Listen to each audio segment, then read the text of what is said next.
Hello friends, welcome back to your channel. आज की video में हम करने वाले हैं जो आज का जो हमारा एग्ज़ाम हुआ है, ठीक है, प्री बोर्ड का, ठीक है, class 10th examination first term, ठीक है, 2021-2022 की, ठीक है, क्लास 10th की जो हमारी सब्जेक्ट साइंस की है, ठीक है, उसी का हम सोल्यूशन करने वाले हैं, ठीक है। तो इसमें क्या है, इसको आप सामान्य निर्देश देख लीजिए। इसमें भाग में 24 प्रश्न है, ठीक है, इनमें से किन्हीं 20 प्रश्नों को करना है। भाग ब में 24 प्रश्न है, इनमें से किन्हीं 20 प्रश्नों के उत्तर देना है, ठीक है, मतलब हर में इसमें 24 है, किसी में 10 करने हैं, ठीक है, और प्रत्येक जो हमारे प्रश्न हैं उनके 0.80 अंक हैं, ठीक है। तो चलिए देखते हैं। तो इसमें हमारा पहला जो क्वेश्चन था, इसमें बोला गया था कि दी गई रासायनिक अपक्रिया में ए निम्नलिखित में से क्या है, ठीक है। तो क्या है कि Mg मैग्नीशियम है, 2A MgCl2 plus hydrogen gas, ठीक है। तो यहाँ क्या हो सकता है, आप सोचिए, यहाँ क्लोरीन कैसे आएगा, ठीक है। H2SO4 में क्लोरीन है, नहीं है। HNO3 में क्लोरीन है, नहीं है। H2CO3 इसमें क्लोरीन है, नहीं है। तो कौन सा हो सकता है? अगर आप इसमें तुक्का भी लगाना चाहें तो आप आसानी से HCl को ही लगा पाएंगे, ठीक है। अगर आप हल्की सी भी दिमाग लगाएंगे ना तो यहाँ हमारा HCl होगा, ठीक है।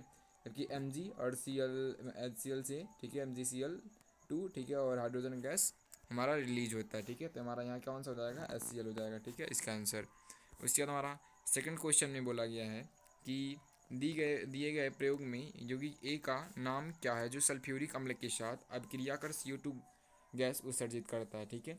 तो क्या बोला कि दिए गए यौगिक में यौगिक ए का नाम बताना है, ठीक है। इसमें कुछ यौगिक है, देखिए यहाँ काले काले में, तो उस यौगिक का नाम बताना जो सल्फ्यूरिक अम्ल, ठीक है, H2SO4 में अम्ल के साथ अपक्रिया कर CO2 गैस उत्सर्जित करता है। तो कौन उत्सर्जित करता है? धातु ऑक्साइड। तो अगर इसे मतलब H2SO4 के साथ क्रिया करेगी तो हाइड्रोजन गैस रिलीज करेगी, तो करती नहीं CO2।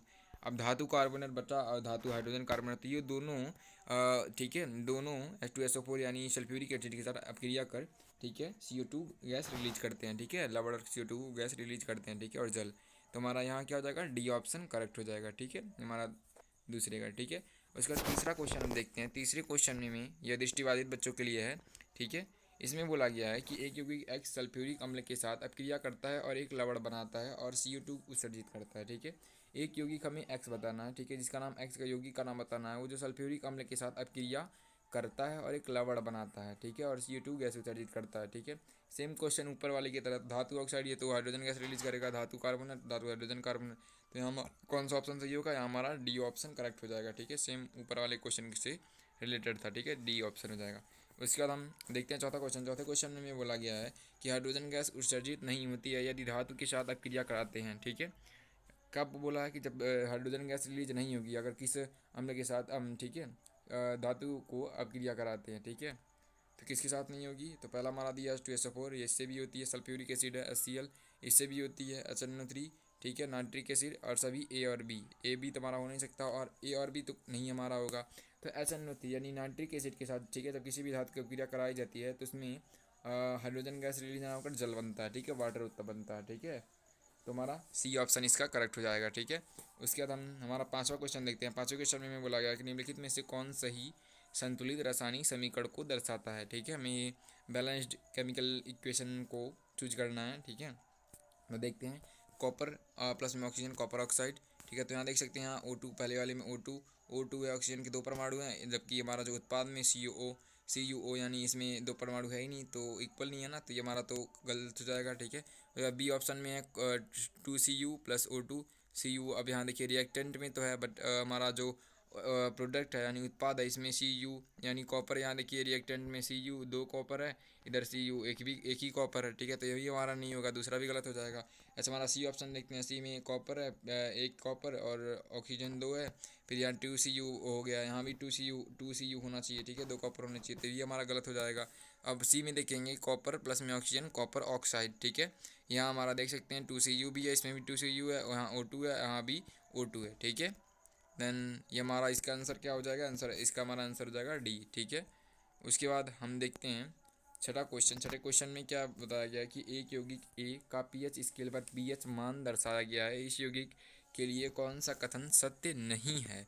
अब यहाँ देखिए कि एक यौगिक ए है, ठीक है, जिसका पीएच स्केल पर, ठीक है, ये पीएच स्केल है, ठीक है, ये पीएच इंडिकेटर है, ठीक है, जिसपे उसका मान दर्शाया गया है, इस यौगिक में के लिए कौन सा कथन सत्य नहीं है, ठीक है, जो कि असत्य है, ठीक है। तो चलिए देखते हैं इसमें पहला ऑप्शन में बोला गया है कि इसमें OH की तुलना में H प्लस आयन अधिक है, ठीक है। दूसरा है यह स्वाद में कड़वा है।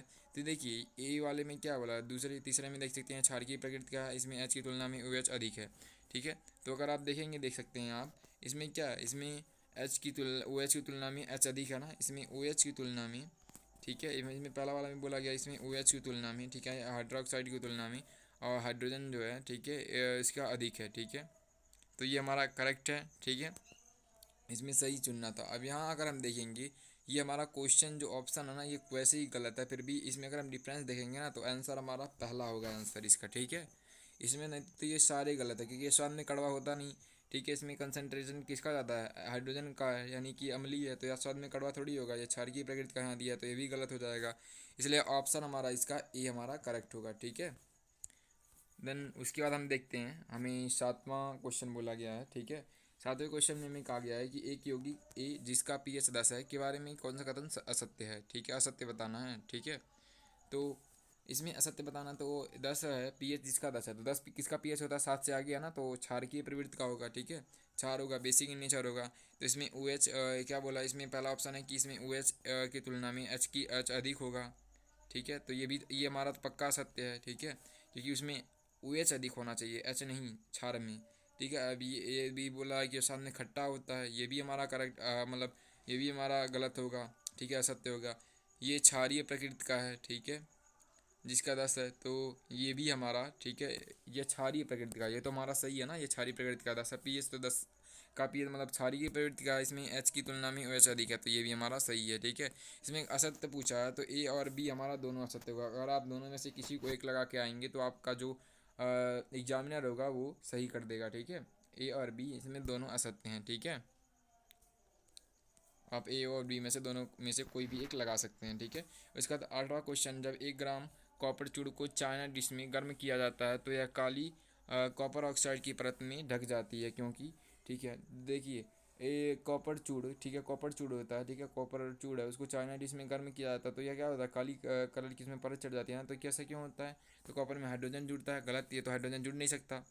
और बी हमारा कॉपर में नाइट्रोजन जुड़ता है, तो ये भी गलत है, हमारा कॉपर में ऑक्सीजन जुड़ता है, ठीक है, जिससे कि वो कॉपर ऑक्साइड की परत उस पर चढ़ जाती है, ठीक है। तो यहाँ हमारा सी ऑप्शन करेक्ट होगा, ठीक है। उसका 9th क्वेश्चन में हमें बोला गया है कि आयरन, ठीक है, एपी और कॉपर सल्फेट के विलयन के बीच होने वाली अभिक्रिया होती है, ठीक है। तो 9वें में बोला है कि आयरन, ठीक है, 9वें आयरन, आयरन मतलब क्या होता है, फेरस, ठीक है, फेरस, और प्लस में कॉपर सल्फेट, ठीक है, कॉपर सल्फेट, तो Cu, ठीक है, SO4। तो ये क्या बनाएंगे, यहाँ आप देखेंगे, तो ये इधर क्या होगा, उत्पाद में हमारा बनेगा फेरस सल्फेट, ठीक है, फेरस सल्फेट बनेगा FeSO4, ठीक है, Fe2SO4, प्लस में कॉपर विस्थापित हो जाएगा, ठीक है, कॉपर जो होगा ये विस्थापित हो जाएगा अपने यौगिकों से, ठीक है। तो इसमें कौन सा अभिक्रिया होगा, विस्थापन अभिक्रिया, ठीक है। संयोजन अभिक्रिया हो नहीं सकता, वियोजन भी अभिक्रिया नहीं है, द्विस्थापन भी नहीं है, विस्थापन अभिक्रिया है, ठीक है। तो हमारा डी ऑप्शन इसमें करेक्ट हो जाएगा 9th का, ठीक है। उसके बाद हम 10th देखते हैं। 10वीं वाले में हमारा क्या बोला गया है कि अम्लीय लवणों का निर्माण निम्नलिखित के बीच अभिक्रिया से होता है। जो अम्लीय लवण होते हैं, ठीक है, अम्लीय लवण जो होते हैं, ठीक है, उनका निर्माण कैसे होता है, तो दुर्बल अम्ल और प्रबल क्षारक, तो ऐसा तो नहीं होगा, अगर दुर्बल अम्ल और प्रबल क्षारक कराएंगे तो ये क्षारकीय लवण बनेगा, ठीक है। अब जब ये हमारा है कि दुर्बल अम्ल और प्रबल अम्ल, सॉरी दुर्बल क्षारक और प्रबल अम्ल, तो इसमें क्या होगा, इसमें हमारा लवणीय अम्लीय लवण बनेगा, ठीक है, सी हमारा, तो ये हमारा ऑप्शन कौन सा हो जाएगा, सही, बी हमारा करेक्ट हो जाएगा, ठीक है। उसके बाद हमारा 11वां क्वेश्चन है। 11 क्वेश्चन में बोला गया नीले लिटमस को किसमें डालने पर लाल हो जाता है, तो आपको पता ही होगा, नीले लिटमस को लाल कौन करता है, एसिड करता है, और लाल को नीला कौन करता है, बेस करता है, क्षार करता है, ठीक है। तो हमारा कौन हो जाएगा ऑप्शन, अम्लीय विलयन में, ठीक है, हमारा ए ऑप्शन करेक्ट हो जाएगा। उसके बाद 12वां हमारा क्वेश्चन है कि एक रासायनिक समीकरण में तीर का निशान किस तरफ अंकित करता है, ठीक है। जो तीर का निशान है, ठीक है, जो तीर का हमारा निशान होता है किसी भी रासायनिक अभिक्रिया में ऐसे, ठीक है, वो किस तरफ अंकित करता है या किस चीज़ को दर्शाता है, तो ये हमारा है कि उत्पाद की तरफ, ठीक है। हमारा ए भी ये तो सही है कि उत्पाद की तरफ, हम कोई भी जब उत्पाद लिखते हैं तो ऐसे तीर हम बनाते हैं ना, तीर को दर्शाते हैं, ऐसे होगा, ठीक है। उसके बाद तो हमारा यहाँ ऑप्शन इसका कौन सा हो जाएगा, 12वें का हमारा डी हो जाएगा, ठीक है। उसके बाद हम 13वां क्वेश्चन देखते हैं। 13 क्वेश्चन में बोला है कि वायवीय श्वसन के दौरान ग्लूकोज ऑक्सीजन के साथ अपक्रिया कर विघटित हो जाता है, ठीक है, वायवीय जो श्वसन होता है, ठीक है, पता ना, जब ग्लूकोज ग्लूकोज मतलब C6H12, ठीक है, O6 क्या होता है जब ये ऑक्सीजन के साथ अब क्रिया करता है तो क्या होता है, विघटित हो जाता है किसमें, कार्बन डाइऑक्साइड और H2O प्लस में ऊर्जा देता है हमें, ठीक है। तो हमारा ए ऑप्शन करेक्ट हो जाएगा, ठीक है। उसके बाद हमारा 14वां क्वेश्चन है कि दिए गए अंग तंत्र में फर्स्ट मतलब पहला दूसरा तीसरा की सही पहचान करें, ठीक है। तो देखते हैं। तो यहाँ पहला देख सकते हैं, पहला तो हमारा वृक्क है, इसमें देखिए उल्टा दे रखा है, तीसरा दूसरा पहला। तो पहला हमारा क्या है, पहले में हमारा मूत्र मार्ग है, ठीक है, ये हमारा मूत्र मार्ग है, ठीक है। दूसरे में मूत्र वाहिनी, तीसरे में हमारा वृक्क है, ठीक है। तो हमारा ऑप्शन ये इसमें इसका डी ऑप्शन हमारा करेक्ट हो जाएगा, ठीक है। क्या में कहा, ये हमारा 14वें का हमारा डी ऑप्शन करेक्ट हो जाएगा, ठीक है। उसका 15वां हमारा क्वेश्चन है। 15वें क्वेश्चन में बोला गया है कि मानव उत्सर्जन तंत्र के अंगों का सही क्रम क्या है, ठीक है। तो इसमें हमारा क्या कौन सा पहले आता है, पहले तो वृक्क में हमारा जो मूत्र है जाता है वृक्क वृक्क, फिर मूत्रवाहिनी, फिर मूत्राशय, फिर मूत्र मार्ग, ठीक है। तो ऑप्शन हो जाएगा बी करेक्ट हो जाएगा, ठीक है। 16 में पूछा गया है कि कौन सी अभिक्रिया पादपों को स्वपोषी बनाती है। स्वपोषी यानी जो अपना भोजन स्वयं बनाते हैं, ठीक है। तो पादप अपना भोजन कैसे बनाते हैं, प्रकाश संश्लेषण द्वारा, आपको पता होगा। तो वायु में नाइट्रोजन का उपयोग करने की क्षमता गलत, श्वसन की क्षमता गलत, प्रकाश संश्लेषण की क्षमता, तो हाँ ये हमारा सही है, ठीक है। तो सी हमारा ऑप्शन करेक्ट है, ठीक है, 16वें का। उसके बाद 17वां जो क्वेश्चन है, इसमें बोला गया है कि मानव में श्वसन के दौरान गैसों का विनिमय कहाँ होता है, गैसों का जो विनिमय है वो कहाँ होता है। तो ऑप्शन ए बोला है कि श्वास नली और श्वसनिका में, बी है कि कोपिका और कंठ में, सी फुफ्फुस की कोपिका में, कंठ और लैरिंक्स में, ठीक है। तो हमारा कौन सा ऑप्शन यहाँ से हो जाएगा, फुफ्फुस की कोपिका में, ठीक है। फुफ्फुस की कोपिका में गैसों का विनिमय होता है, गैसों का आदान प्रदान, ठीक है। तो सी ऑप्शन हमारा इसमें करेक्ट हो जाएगा, ठीक है। उसके बाद 18वां क्वेश्चन है। 18वें क्वेश्चन में देखिए क्या बोला गया है कि दर्शाए गए चित्र में एक्स वाई और जेड की अंक की पहचान करके उसका मुख्य कार्य सही लिखिए, ठीक है। मतलब उसका बताना है कि कार्य कौन सा इसमें सही है। तो एक्स एक्स क्या है आपको पता होगा, एक्स क्या, ये हमारा लीवर है, ठीक है, आमाशय है, सॉरी ये हमारा आमाशय है, ठीक है। उसके बाद वाई हमारा क्या, क्षुद्रांत है, ठीक है, इंटेस्टाइन, स्मॉल इंटेस्टाइन है, ठीक है। तो देखते हैं। तो इसमें तो वैसे ऑप्शन अगर आपने ए और डी दोनों में से कुछ भी अगर लगाया होगा ए और डी में से, तो ये हमारा करेक्ट होगा, ठीक है। क्योंकि अमाशय एक्स अमाशय, देखिए एक्स अमाशय ही है, इसमें HCl का श्रावण होता है, पता है ना आपको, HCl का श्रावण। वाई क्षुद्रांत, HCl का श्रावण, ये तो गलत है।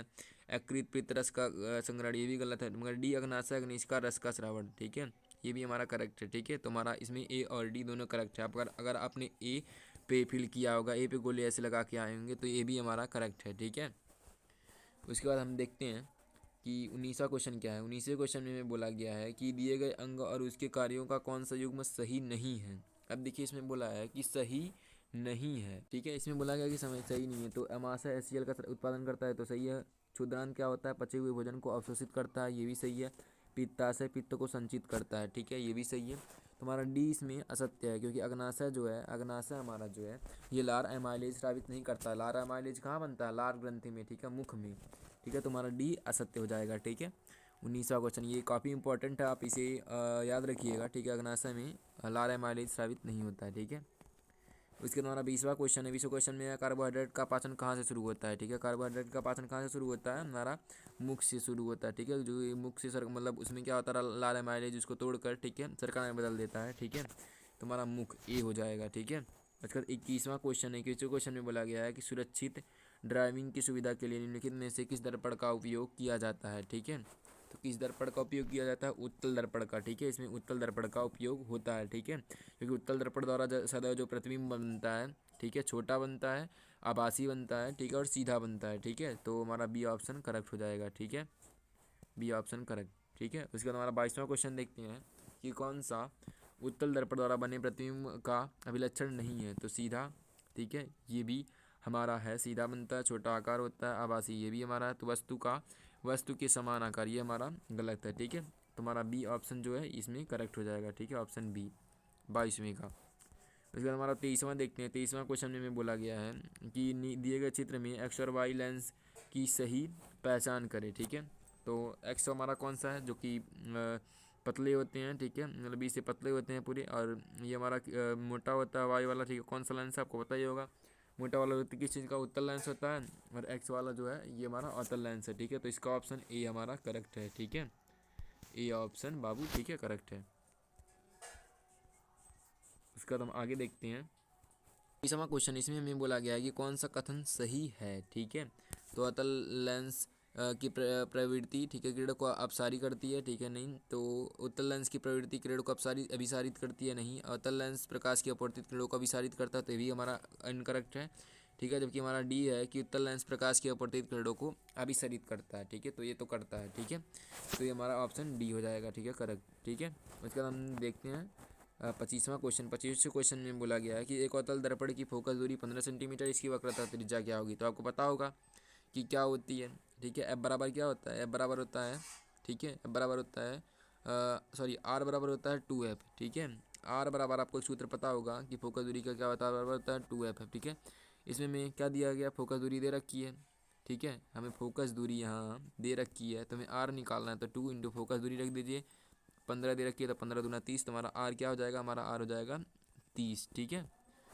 30 सेंटीमीटर हमारी हो जाएगी यहाँ फोकस दूरी, ठीक है। अगर उसकी फोकस दूरी 15 है तो उसकी त्रिज्या 30 हो जाएगी, दुगुनी होती है उसकी त्रिज्या, ठीक है। उसके बाद 26वां क्वेश्चन है कि वर्षा के बाद इंद्रधनुष बनने का सही क्रम क्या है, ठीक है।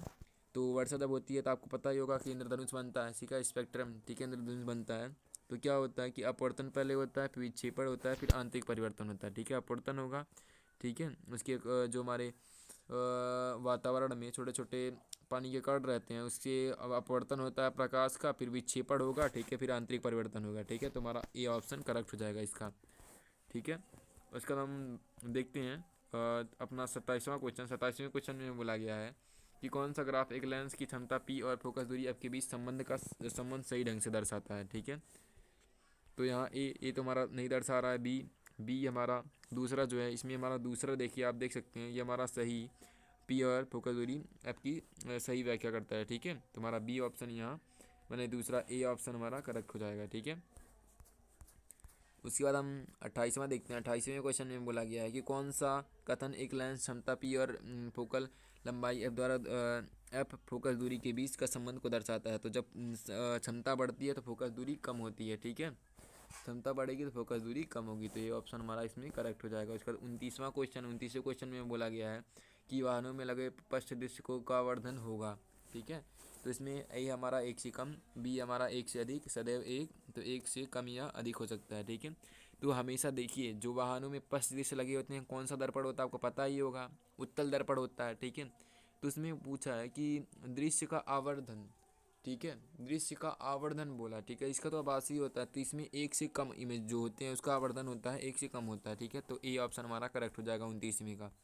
30वां में पूछा है कि दर्शाए गए संयोजन, ठीक है, संयोजन सेटअप, ठीक है, ने एक सफ़ेद सूर्य प्रकाश की किरण प्रिज्म में एक ही राशि अनुसार आपतित होती है, इस संयोजन के लिए कौन सा कथन सत्य है, ठीक है।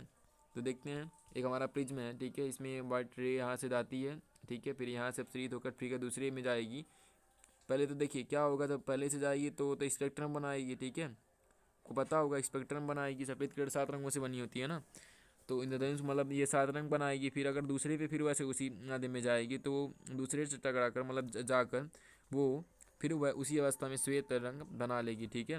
तो देखते हैं कौन सा है कि स्क्रीन पर इंद्रधनुष बनता है, ठीक है, नहीं, स्क्रीन पर इंद्रधनुष नहीं बनेगा, चमकीले रंग का इंद्रधनुष बनता है, प्रिज्म बी में श्वेत रंग की किरण निर्गत होती है, ठीक है। तो ऑप्शन हमारा सी करेक्ट हो जाएगा, ठीक है, हमारा इसका, ठीक है। उसका 31वां देखते हैं। 31वां में हमारे कहा बोला गया है, इसमें बोला गया है प्रकाश की किस घटना के कारण सूर्यास्त और सूर्योदय के समय सूर्य लाल दिखाई देता है, ठीक है।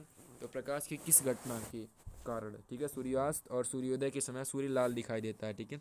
तो प्रकाश का अपवर्तन, प्रकाश का विक्षेपण, प्रकाश का प्रकीर्णन, प्रकाश का परावर्तन, ठीक है। तो प्रकाश के प्रकीर्णन के कारण जो सूर्य है, सूर्य जो है सूर्यास्त के समय और सूर्योदय के समय लाल दिखाई देता है, तो सी हमारा ऑप्शन करेक्ट हो जाएगा। उसके बाद हम देखते हैं अगला 32वां क्वेश्चन में क्या बोला गया है कि जल के विद्युत अपघटन को दर्शाने वाले चित्र में एक्स और वाई गैस की सही पहचान करें, ठीक है। तो हमेशा देखिए आप इसको याद भी रख सकते हैं, कैथोड पे, ठीक है, कैथोड जो होता है उसमें हमेशा ऑक्सीजन, सॉरी, जो हमारा कैथोड होगा उसमें हमेशा हाइड्रोजन गैस रिलीज होती है, ठीक है। और एनोड पे हमेशा, ठीक है, जो होगी वो ऑक्सीजन गैस रिलीज होगी, ठीक है, जब भी जल का अपघटन हम करेंगे, ठीक है।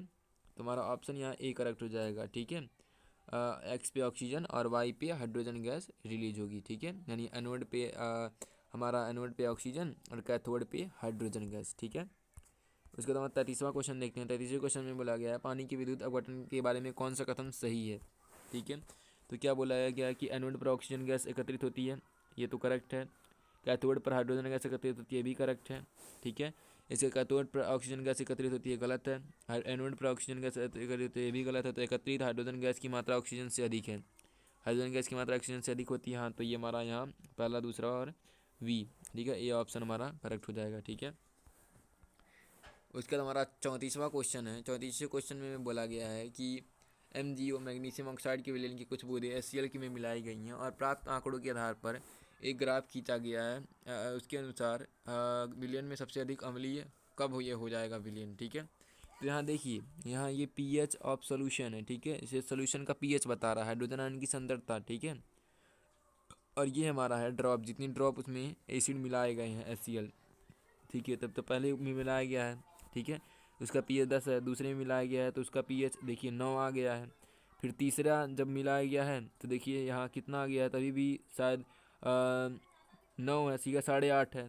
ठीक है, उसके बाद हमारा जब देखिए जब 5वां बूंद मिलाया गया है तो यहाँ आप देख सकते हैं, ऐसे ही इसके सीधे सीधा से आप देख सकते हैं। ठीक है, जब चौथा मिलाया तो 6 आ गया, जब 5वां मिलाया तो लगभग 2.5 आ गया। ठीक है, अम्लीय मतलब सबसे अधिक बताना कब अम्लीय हो जाएगा। ठीक है, फिर जब 6 आया तो 6 आया तो 2 हो गया है। फिर जब हमने 8 बूंद डाला है, ठीक है, 8 बूंद पे देखिए एकदम ये 2 पे, ठीक है, एकदम 2 वाली लाइन पे 2, इसकी कंसंट्रेशन जो इसके pH हो गया है 2 हो गया है बाय ऑफ हाइड्रोजन। ठीक है, तो 8 बूंद मिलाने के बाद, ठीक है, ये क्या होगी, इसका कंसंट्रेशन मतलब अधिक हो जाएगी अम्लीय माध्यम की। ठीक है, तो हमारा डी ऑप्शन इसका करेक्ट होगा। उसके बाद हम देखते हैं 35वां क्वेश्चन में बोला गया है कि कैल्शियम ऑक्सीक्लोराइड का सामान्य नाम क्या है। ठीक है, तो कैल्शियम ऑक्सीक्लोराइड जो है इसे ब्लीचिंग पाउडर भी कहते हैं और चूने का क्लोराइड भी कहते हैं। ठीक है, दोनों इसका नाम है। ठीक है, तो ये हमारा डी ऑप्शन यहाँ करेक्ट हो जाएगा। ठीक है, उसके बाद हम देखते हैं 36वां क्वेश्चन। फिर हमारा 36वां क्वेश्चन है, इसमें बोला गया है कि एल्युमिनियम ऑक्साइड एक ही उभयधर्मी ऑक्साइड है, क्योंकि तो आपको पता होगा कि जो उभयधर्मी ऑक्साइड होते हैं, ठीक है, मतलब ऐसे धातु जो अम्ल व क्षारक दोनों के साथ अपक्रिया करते हैं। ठीक है, भी हमारे उभयधर्मी ऑक्साइड होते हैं। ठीक है, तो देखते हैं कौन सा, तो यह केवल अम्ल के साथ अपक्रिया करता है, तो बिल्कुल इनकरेक्ट है। फिर ये हमारा बी है कि यह केवल क्षारक के साथ अपक्रिया करता है, तो ये भी इनकरेक्ट है। फिर हमारा सी बोला गया कि यह अम्ल व क्षारक दोनों के साथ अपक्रिया करते हैं। ठीक है, तो यहाँ हमारा फिर हम 37वां क्वेश्चन देखते हैं। 37वें क्वेश्चन में बोला गया है कि कॉलम ए और कॉलम 2 में दिए गए गुणों को सही मिलान कौन सा है। ठीक है, इसमें हमें सही मिलान चूज करना है। ठीक है, तो लोहा क्या करता है, हवा में छोड़ने पर काला पदार्थ बनाता है, तो ऐसा तो नहीं है, कॉपर बनाता है। ठीक है, कॉपर ऑक्साइड की परत चढ़ती है। तो दूसरा है मरकरी Hg जो है अत्यधिक आघात वर्धनीय है, तो ऐसा तो नहीं है। सोना सामान्य ताप पर तरल अवस्था में होता है, तो ये भी गलत है। डी हमारा है कि सोडियम मिट्टी के तेल में संग्रहित किया जाता है। ठीक है, मतलब इसको मिट्टी के तेल में रखा जाता है क्योंकि ये अधिक मतलब ज्वलनशील होता है। ठीक है, तो हमारा यहाँ ऑप्शन डी करेक्ट हो जाएगा। ठीक है, उसके बाद हम आगे देखते हैं कि धावन सोडा, ठीक है, मतलब ब्लीचिंग पाउडर धोने का जो सोडा होता है उसका सही रासायनिक सूत्र क्या है। ठीक है, तो इसमें देख सकते हैं सोडियम हाइड्रोजन कार्बोनेट, ये तो हमारा 10H2O, ये तो हमारा बेकिंग सोडा होता है। हमारा बी है कि सोडियम कार्बोनेट 10H2O, तो यही हमारा करेक्ट ऑप्शन है बी वाला। ठीक है, हमारा बी ऑप्शन करेक्ट होगा। इसका 39वां क्वेश्चन देखते हैं कि बोला है कि यह चिन्ह एक विलयन के पात्र पर चिपकाया जाता है, यह क्या निर्देश करता है। ठीक है, तो ये क्या, यह विलयन अत्यधिक ज्वलनशील है, ये निर्देश करता है। तो इसमें ऑप्शन दूसरा है कि यह विलयन अत्यधिक संक्षारक प्रवृत्ति का है, इसलिए यह बहुत हानिकारक है। सी है, यह विलयन इस्तेमाल हाथ में धोने के लिए किया था, तो ये भी गलत है, यह विलयन विस्फोटक है। ठीक है, तो इसमें क्या दिखाया जा रहा है, यह विलयन जो है अत्यधिक संक्षारक प्रवृत्ति का है, इसलिए यह बहुत ही हानिकारक है। तो हमारा बी ऑप्शन यहाँ करेक्ट हो जाएगा। ठीक है, उसका 40वां क्वेश्चन देखते हैं। ठीक है, दृष्टिबाधित बच्चों के लिए, तो आमतौर पर यह एक चेतावनी वाला स्टिकर अम्ल व क्षारक के कंटेनर पर चिपकाया जाता है। यह स्टिकर क्या दर्शाता है। ठीक है, तो यह क्या दर्शाता है, यह विलयन में प्रकृति में अत्यधिक संक्षारक है। ठीक है, जो भी विलयन है, ठीक है, यह बहुत ही हानिकारक हो सकता है। ठीक है, तो ये हमारा बी ऑप्शन यहाँ इसमें भी करेक्ट हो जाएगा। ठीक है, उसके बाद हम देखते हैं कि प्रश्न 41 से 45 तक, ठीक है, 41 से 45 तक दो कथन दिए गए हैं, एक कथन ए और दूसरा एक कथन आर रीजन है। इसमें प्रश्नों के सही उत्तर का चयन नीचे दिए गए कोड ABCD के से करिए। ठीक है, ए हमारा है कि ए और आर दोनों सत्य है, जब लगाएंगे जब ए और आर दोनों सत्य रहेगा और आर अभिकथन की सही व्याख्या करेगा। बी हम तब लगाएंगे जब ए और आर दोनों सत्य रहेगा लेकिन आर अभिकथन की सही व्याख्या नहीं है। सी हमारा तब लगाएंगे कि जब ए असत्य लेकिन आर असत्य है। और डी हमारा तब लगाएंगे जब ए असत्य और आर सत्य है। ठीक है, तो देखते हैं।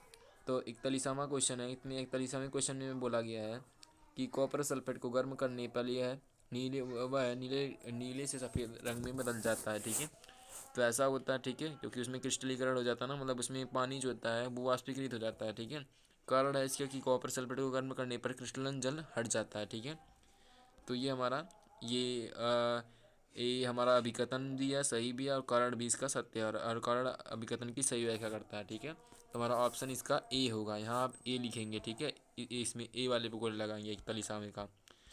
फिर 42वें बोला गया कि मोमबत्ती का जलना रासायनिक एवं भौतिक परिवर्तन दर्शाता है। तो आपको पता होगा कि मोमबत्ती का जो जलता है, ठीक है, ऊपरी वाला भाग जो ज्वलनशील होता है, जो जलता है वो तो रासायनिक परिवर्तन है, लेकिन मोम का पिघलना क्या है, वो मतलब फिर उसी अवस्था में आ जाता है ना, तो वो क्या है, हमारा भौतिक परिवर्तन है। ठीक है, तो हमारा ये तो सही है। ठीक है, कारण है एक रासायनिक परिवर्तन में कोई नया पदार्थ नहीं बनता, तो ये इनकरेक्ट है। ठीक है, तो क्या होगा, ए सत्य है पर आर असत्य है। ठीक है, तो इसमें हमारा सी वाला ऑप्शन, इसमें हमारा सी ऑप्शन से हो जाएगा। ठीक है, उसका हम 43वां क्वेश्चन देखते हैं कि जाइलम और फ्लोएम पदार्थों में संवहन ऊतक है। जाइलम और फ्लोएम मिलकर पौधों में जल व खनिज का वहन व भोजन का स्थानांतरण करते हैं। ठीक है, तो इसमें ए और अभिकथन ए और कारण आर ये दोनों सही हैं, और आर आर अभिकथन की सही व्याख्या करता है। तो इसमें हमारा ए ऑप्शन एक सही हो जाएगा। ठीक है, 43वें का। फिर 44वें में बोला गया है कि अभिकथन दिया गया है कि अधिक ऊंचाई पर यात्रियों को आसमान काला दिखाई देता है। रीजन है अधिक ऊंचाई पर प्रकाश प्रकीर्णन प्रमुख नहीं होता है। ठीक है, तो इसमें सी होगा। क्यों होगा, क्योंकि अधिक ऊंचाई पर यात्रियों को आसमान काला दिखाई देता है, ये तो सही है। ठीक है, जितना ऊपर जाएंगे उतना मतलब काला दिखाई देगा आसमान, और कारण यह है कि अधिक ऊंचाई प्रकीर्णन प्रमुख नहीं होता, तो ये इनकरेक्ट है। ठीक है, यानी ए असत्य है पर आर असत्य है। ठीक है, तो हमारा इसका ऑप्शन हमारा सी होगा। ठीक है, फिर हम 45वें क्वेश्चन पे देखते हैं कि अधात्विक ऑक्साइड नीले लिटमस को लाल कर देते हैं। ठीक है, क्यों करते हैं आपको पता होगा कि ये हमारे अधात्विक ऑक्साइड होते हैं अम्लीय प्रकृति के होते हैं। ठीक है, तो अधात्विक ऑक्साइड अम्लीय प्रकृति के होते हैं। ठीक है, तुम्हारा इसमें सॉरी इसमें देखिए क्या बोला है, इसमें फिर से पढ़ते हैं इसको। अधात्विक जो ऑक्साइड होते हैं नीले लिटमस को लाल करते हैं। ठीक है, तो जो अधात्विक ऑक्साइड होते हैं, ठीक है, ये कैसे होते हैं, ये होते हैं हमारा उसके बाद हम देख सकते हैं। उसके बाद हमारा 45वां क्वेश्चन है। 45वें क्वेश्चन में भी बोला गया कि अधात्विक ऑक्साइड नीले लिटमस को लाल कर देते हैं। ठीक है, कारण है अधात्विक ऑक्साइड अम्लीय होते हैं। ठीक है, तो ये हमारा ए अभिकथन भी सही है और कारण भी सही है। ठीक है, तो इसका ए ऑप्शन हमारा करेक्ट होगा। ठीक है, अभिकथन ए हमारा सही है और आर भी सही है, और आर अभिकथन की सही व्याख्या करता है। ठीक है, यानी रीजन, तो इसका ए होगा 45वें का। ठीक है, उसके बाद हम आगे देखते हैं। आगे में हमारे 46वां क्वेश्चन है। इसमें बोला गया है कि मानव में सामान्य रक्तचाप, ठीक है, the normal blood pressure in human, ठीक है, मतलब मानव में सामान्य रक्तचाप क्या होता है, तो 130 से 60 mm ऑफ एच जी। ठीक है, और इसका बी हमारा 120 से 80 mm ऑफ एच जी। ठीक है, तो इसमें कितना होता है, 120 से 80 mm ऑफ एच जी होता है। ठीक है, ब्लड प्रेशर हमारा। ठीक है, इससे अधिक होगा तो मतलब ये सही नहीं रहेगा। ठीक है, ब्लड का फ्लो, ठीक है, 120 से 80 होता है। ठीक है, 46वें का हमारा बी हो जाएगा। फिर 47वें क्वेश्चन को देखते हैं कि रंध्र, ठीक है, जो रंध्र होता है के माध्यम से पानी की हास की पूर्ति कहाँ से होती है। ठीक है, तो पत्तियों में जाइलम वाहिकाओं के जल से, ठीक है, पत्तियों में फ्लोएम वाहिकाओं के जल से, प्रकाश संश्लेषित वातावरण में उपस्थित जल से। ठीक है, तो पत्तियों में जाइलम वाहिकाओं से, ठीक है, इसकी आपूर्ति होती है, तो ये ऑप्शन हमारा करेक्ट हो जाएगा। फिर उसका हम आगे देखते हैं। 48वें क्वेश्चन में क्या बोला गया है कि दर्शाए गए मानव हृदय के चित्र में पहला, दूसरा, तीसरा के बारे में सही विकल्प क्या है। ठीक है, हमें सही विकल्प देखनी है इसमें। ठीक है, तो देखते हैं, चलिए तो देखते हैं। पहला में बोला गया कि फुफ्फुस धमनी यह शरीर में ऑक्सीकृत रुधिर को आपूर्ति करती है, ये भी हमारा, ये तुम्हारा गलत है। बाया नीले ऑक्सीकृत रुधिर रखता है। ठीक है, ये तुम्हारा सही है। फिर तीसरा है दाया लिंद विऑक्सीकृत रुधिर को शरीर से इकट्ठा करता है। ठीक है, शरीर में इकट्ठा करता है। ठीक है, तुम्हारा पहला, ठीक है, और तीसरा ये हमारा करेक्ट है। ठीक है, पहला हमारा इनकरेक्ट है, हमारा दूसरा और तीसरा करेक्ट है। ठीक है, इसमें हमारा बी ऑप्शन करेक्ट हो जाएगा। ठीक है, बी। उसके बाद हम देखते हैं 49वें क्वेश्चन को। ठीक है, 49 वाले क्वेश्चन को कि हृदय के कुछ भाग और उनके कार्य पहले और दूसरे दिशा में दिए गए हैं। ठीक है, इसमें कौन सा हमारा सही है। ठीक है, तो इसमें हमारा कौन सा रहेगा, पहला हमारा है कि फुफ्फुस धमनी जो होती है वो शरीर को ऑक्सीजन युक्त रुधिर की आपूर्ति करती है, ठीक है। तो गलत है, बायानील है, ऑक्सीकृत रुधिर को रखता है, बायानील शरीर में ऑक्सीकृत रहित एकत्र करता है, ठीक है। तो हमारा ऑप्शन यहाँ इसका ए करेक्ट हो जाएगा, ठीक है, ए वाला, ठीक है। इसका हम आगे देखते हैं। अब 50वां क्वेश्चन है इसमें कि यदि निर्वात में प्रकाश की गति की चाल 3 × 10⁻⁸ है तो उस माध्यम का अपवर्तनांक क्या होगा। अपवर्तनांक आपको बता दें कि किसी भी चीज़ का अपवर्तनांक पूछ लिया जाए तो उसका रेशियो होता है, ठीक है। यदि प्रकाश की चाल मतलब उसमें है, ठीक है, 3 × 10⁸ है, ठीक है, निर्वात में। तो अगर किसी और चीज़ में, ठीक है, प्रकाश की चाल 1 × 10⁸ है तो इसके हम अगर भाग कर देंगे ना इन दोनों से, 3 × 10⁸, ठीक है, 3 × 10⁸ 1 × 10⁸ इसमें है। तो ये 10⁸ से कट जाएगा, फिर 1 से हम 3 में करेंगे तो 1 3 जा 3, हमारा यहाँ 3 होगा, ठीक है, 3.0, ठीक है, इसकी चाल होगी, ठीक है, यही पूछा है ना। तुम्हारा 3.0 यहाँ ऑप्शन हमारा बी इसका करेक्ट हो जाएगा, ठीक है। उसके बाद हम देखते हैं 50वां क्वेश्चन हमारा है कि एक वस्तु को 20 सेंटीमीटर फोकस दूरी वाले, ठीक है, इसमें में बोला है, इसमें बोला गया है कि इस वाले 50वें वाले क्वेश्चन में कि एक वस्तु को 20 सेंटीमीटर की फोकस दूरी वाले अवतल दर्पण के सामने 20 सेंटीमीटर की दूरी पर रखा जाता है तो वस्तु का प्रतिबिंब कहाँ बनेगा, ठीक है। तो मान लीजिए अगर हम एक अवतल दर्पण लें, ठीक है, एक हम कनकेव मिरर लें, ठीक है, ये हमारा एफ हो गया, ठीक है, ये हमारा पी हो गया, ठीक है, मेन है, ठीक है, पोल हो गया हमारा। तो अब बोला है 20 सेंटीमीटर फोकस दूरी वाले, ठीक है, इसकी फोकस दूरी 20 सेंटीमीटर है और हम अगर 20 सेंटीमीटर दूरी पर रखेंगे, ठीक है, तो ये एफ के पर ही होगा, ठीक है, एकदम इन फाइनाइट डिस्टेंस पर, ठीक है, 20 मतलब सी के परे होगा, ठीक है। तो ऑप्शन इसका हमारा ए करेक्ट हो जाएगा। उसके बाद हम 91 वाला क्वेश्चन देखते हैं, ठीक है। इसमें हमें बोला गया है कि शब्दों का कॉलम 1 और शब्दों का कॉलम 2 के शब्दों के मिलान कीजिए, ठीक है, मिलान हमें करना है, ठीक है। तो चलिए देखते हैं। तो लार एमाइलेज, ठीक है, स्टार्च को शर्करा में खंडन, तो ये करता है। पेप्सी हमारा क्या करता है, प्रोटीन का खंडन, ये भी हमारा सही है। लाइपेज अमाशय में श्रावण, ठीक है, लाइपेज जो है ये अमाशय में श्रावण नहीं होता, ठीक है। लाइपेज जो होता है ये वसा का खंडन करता है, ठीक है, लाइपेज जो कि, ठीक है, लार में होता है, सॉरी, लार एमाइलेज जो होता है ना, लाइपेज, ये वसा का खंडन करता है। रसियल अमाशय में श्रावण होता है, ठीक है।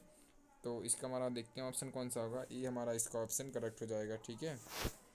उसके बाद हम देखते हैं अगला क्वेश्चन 53 वाला है। 53 में क्या बोला गया है कि अवायवीय एवं अवायवीय श्वसन में ग्लूकोज का विखंडन सबसे पहले किस पदार्थ में होता है, ठीक है। तो एथनॉल में ये तो नहीं होता, ये तो अवायवीय श्वसन में होता है, लैक्टिक अम्ल, ठीक है। ये भी हमारा किस में होता है, ये हमारे मांसपेशियों में होता है, कार्बन डाइऑक्साइड, डी हमारा पायरुवेट, ठीक है, पायरुवेट में पहले होता है, ठीक है, पायरुवेट नहीं होता है। उसके बाद हमारा 54 वाला क्वेश्चन में इसमें तो बोला गया है दिए गए आरेख में अपवर्तन कोण क्या होगा, ठीक है। पता ही होगा आपको जो अपवर्तन कोण होता है, ठीक है, आपतित रे ऑफ इंसिडेंस, ठीक है, आपतन कोण परिवर्तन कोण के बराबर होता है। तो यहाँ क्या दे रखा है हमें, बीच का कोण दे रखा है। तो एक इसकी हम अभिलंब खींचेंगे, अभिलंब, तो ये आधा आधा हो जाएगा, तो इसे 30 और ये 30 हो जाएंगे, ठीक है। हमारा इसका कौन सा ऑप्शन सही हो जाएगा, बी ऑप्शन सही हो जाएगा, ठीक है। हमारा इसका बी ऑप्शन करेक्ट होगा 54 का, ठीक है, 54 का हमारा बी हो जाएगा। उसके बाद 55 वाले क्वेश्चन में दिया गया है कि, ठीक है, 55 वाले क्वेश्चन में यह वेरी इंपॉर्टेंट क्वेश्चन है, ठीक है। एक आपतित और परावर्तित किरण के बीच का कोण 80 है तो इसमें आपतन कोण कितना होगा, ठीक है, ऐसे पूछ सकता है, ठीक है, हमारे सीबीएसई का जो आएगा वो पेपर, ठीक है। तो इसमें क्या होगा, आपतित कोण परावर्तित कोण के बीच का कोण में 80 दे रखा है, तो उसके बीच का कोण क्या होगा, तो ये होगा 40, ठीक है, हाफ हो जाता है इसका, ठीक है।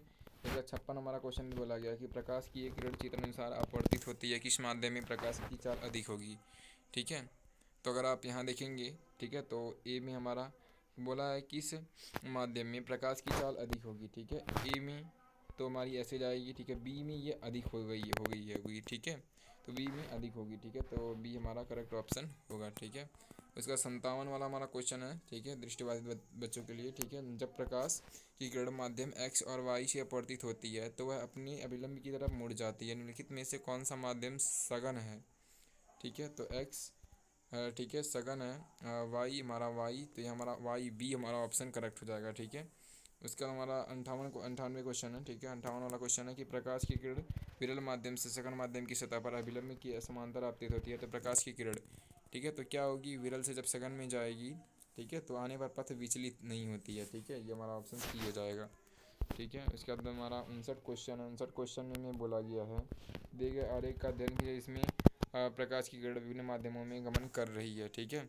तो ऊपर आपको पता ही होगा डेंस रेयर, ऊपर हमारा सघन होता है, नीचे हमारा विरल होता है, सघन विरल आपको पता ही होगा।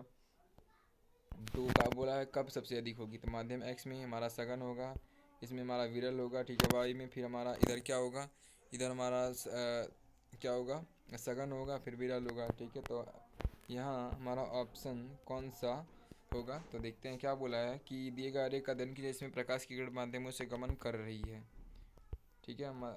देखिए माध्यम एक्स और वाई में वाई सघन है, ठीक है। तो और ये भी हमारा दूसरा माध्यम वाई सबसे विरल है, ठीक है। तो ये भी सही है, माध्यम जड़ माध्यम वाई से सघन है, ठीक है। तो ये हमारा तीनों सही है, चौथा बट हमारा गलत है, ठीक है। तो इसमें हमारा ऑप्शन बी करेक्ट हो जाएगा, ठीक है, पहला और दूसरा और तीसरा। उसके बाद हमारा 60वां क्वेश्चन है, ठीक है।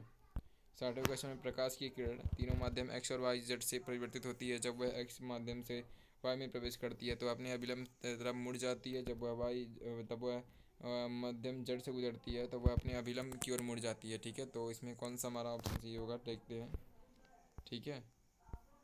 तो सिंपल सी पहले वाले क्वेश्चन की तरह इसके पिछला जो क्वेश्चन था उसी की तरह, तो इसका भी बी ही ऑप्शन सही होगा, ठीक है। फिर 61 क्वेश्चन है, 61 क्वेश्चन में दिया गया है कि दिए गए लेंस की क्षमता 2D है, तो ठीक है ये हमारा एक लेंस है, कौन सा लेंस है, अवतल लेंस है, ठीक है। तो इसमें 2D है, इसकी क्षमता है, तो फिर इसका फोकस दूरी क्या होगी, तो इसकी हमारा क्या होता है, इसका एक फार्मूला होता है P=1/f, ठीक है। हमें यहाँ फोकस दूरी दे रखी है, ठीक है।